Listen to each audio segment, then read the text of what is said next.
So yun guys, magandang hapon, magandang araw. At yun nga guys, bali may papakita lang ko dito na may nagpagawa dito ng bareta dito sa may Pandayan.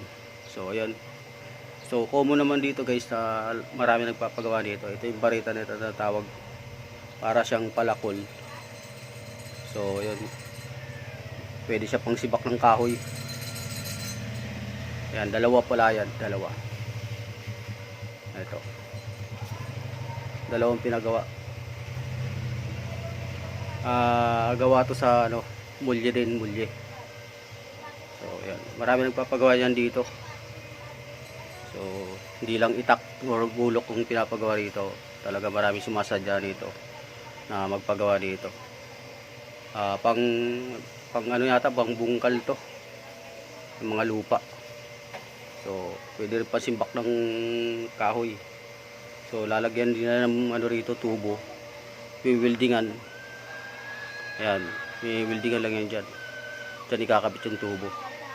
So medyo mabigat din siya.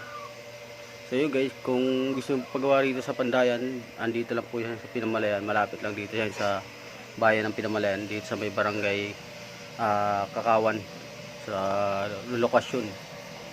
Ayan. So ito, dalawa ang pinagawa. Bali presyo nito sa isa, ang presyo nito sa 300 ang isa. Yan. Bali yan, matalas na yan, oh. Masyado matalas na yan. So may na yan, subo sa pinalasan na yan. Kaya ready nang gamitin. Ayan lang pala yung nilalagyan ng dugtungan ng bakal para may wildingan ng bakal dyan para may pahawakan. So ayan, ganyan lang yan dito. Marami nagpapagawa dyan dito guys.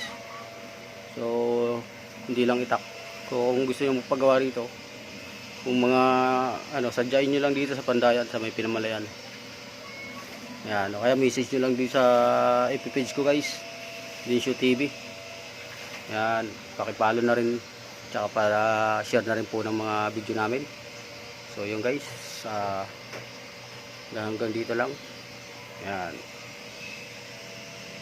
thank you.